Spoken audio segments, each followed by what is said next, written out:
Michigan businessman Paul Whelan has been detained in Russia now for more than 4 years.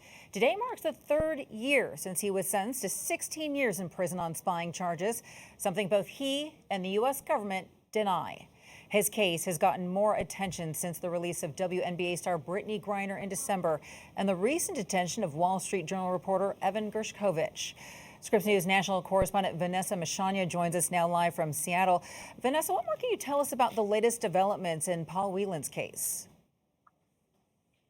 Yeah, with American journalists also in detention, Evan Gershkovich, the Whelan family remains, as they have been for years, cautiously optimistic that a release may be in the cards. It has been 3 years since Paul Whelan's sentencing on espionage charges in a Russian court. Now, this week, a move towards action from Congress. In a 422-0 unanimous vote, the House of Representatives passed a resolution calling on Russia to release Whelan and Wall Street Journal reporter Evan Gershkovich in hopes of spurring movement to return them home to the U.S. Felt like it was literally the five of us trying to get the Russian government to do the right thing and trying to get the U.S. government to do the right thing.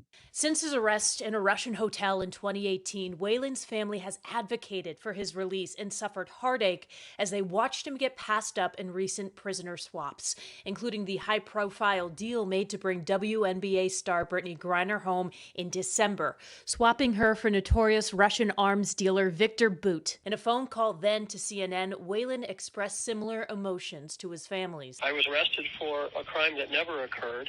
I'm happy that Brittany is going home today and that Trevor went home when he did.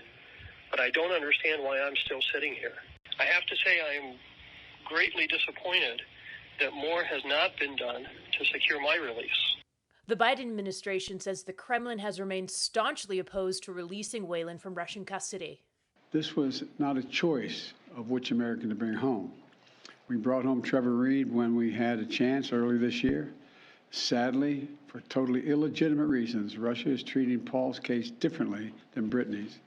And while we have not yet succeeded in securing Paul's release, we are not giving up. Whelan's family talked to him often and said last year that conditions in his prison camp were getting worse. Prisoners were being fed less, and Whelan lost 20% of his body weight.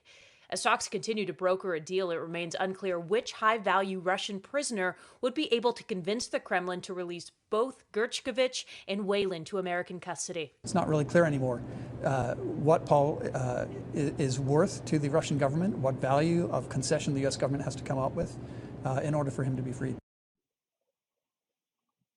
So back in May, the White House announced that Russia extended Evan Gershkovich's pre-trial detention for another 3 months, and the Biden administration says Russia should release both Gershkovich and Whelan immediately and continues to be clear on that point. Veronica. All right, Vanessa Mashanya reporting live for us. Vanessa, thank you so much for your report. Paul Whelan's brother, David Whelan, joins me now live. David, thank you so much for stopping by and for speaking with us today. Thanks for having me. David, I can only imagine how difficult this time has been for you and your family. I want to go ahead and begin right here by asking how you're doing and how your family has been doing. I think it's ups and downs, really. It's a roller coaster. And for Paul, I'm sure, as well as for us, we have a high point like yesterday when the House of Representatives votes unanimously to pass a resolution calling for his freedom. But then a couple of weeks ago, it was the low where the deputy warden and a member of the prison security staff went in and threw all Paul's possessions around and stole some of the things that he has accumulated over the 3 years that he's been at that prison camp. So, I mean, it's difficult in that sense. You never really know day to day what's going to happen. David, how do you feel about what's happening in Washington right now? This is the third time that the House has taken up a resolution calling for the immediate release of your brother and Wall Street Journal reporter Evan Gershkovich. David, are you confident that this time Paul will come home? No, not at all. I think that the resolution is important because it shows, and especially with the consistency, it being the third Congress that has looked at this resolution and voted on it, that the U.S. government is not going to back down. And I think that sort of unwavering support is really important. The Kremlin is all about acting like a thug, and I think you have to stand up to thugs. However, I don't think that it actually will lead to Paul's release directly, and I'm not sure that we are going to see Paul's release anytime in the near future. Again, I'm just going to say, I know that this has all been hard for you, and I wanted to ask you what was going through your mind. I mean, how did it make you and your family feel when you heard that it was going to be Brittany Griner, that she was going to be released? Were you hopeful in that moment that Paul would be released as well? The White House gave us advance notice that Paul was not going to be coming home, so we didn't have any anticipation that he would be freed at the same time. I think one of the challenges when you're going through this sort of situation, Paul's been in that situation. He's been a hostage of Russia for 4.5 years now. And I think you fight to try not to become the person you could be, which is to be angry about other people being released, or to be, hoping that the U.S. government does the same thing that the Russian government does, which is to treat people with a complete lack of dignity, as if they are just pawns in a game. I think we are hopeful that we will retain, and that Paul will retain, his humanity through all of this, and be pleased when people like Brittany Griner and Trevor Reed come home, even if that doesn't necessarily mean that Paul gets that same benefit. I think we have to look at the bright sides that come out of a terrible situation. David, what more do you think needs to be done at this point? I mean, Paul has been held in a Russian prison for more than 1,600 days.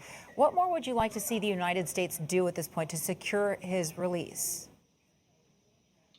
We've seen an evolution, I think, in how the State Department responds to these sorts of cases over the years. Certainly, they were not prepared at all when Paul was arrested back in 2018. And I think that we have seen them slowly start to adapt to this issue, which is not a Russian issue. Americans are being held hostage by Iran, by China. They've been held hostage by Venezuela. It's happening in multiple countries. And I think that they need to figure out how they're going to handle this, so that rather than having Americans languish for years and years and years, as they have in Paul's case, in the case of Mark Swiden and Kylie in China, and Siamak Namazi and Imad Shargi in Iran, that they are able to do something more quickly. And that may mean coming up with solutions on what those concessions are going to be. And I'm not sure that it's just a matter of doing prisoner exchanges. I think there need to be other tools in the tool chest. And have you been able to speak with Paul recently? And if so, how is he doing? And is there anything that you'd like to say to him if he were listening to this interview right now? Well, I would tell him to stay strong, but I think he knows that already. He's able to speak to our parents usually a couple of times a week. Right now, the prison staff are interfering with his ability to make calls. They're allowing them some days and denying them others. I haven't spoken to Paul since October 2018, so the only time I hear his voice anymore is when someone plays a statement like that you just played. So it's nice to hear his voice again. Yeah, I would just say stay strong. We'll keep working and focus on surviving until we can get you out. Oh, David, my heart goes out to you and to your family. We are hoping for some good news for all of you. We appreciate you stopping by and talking a little bit about your brother today. Thank you so much. Thanks, Veronica. I appreciate it.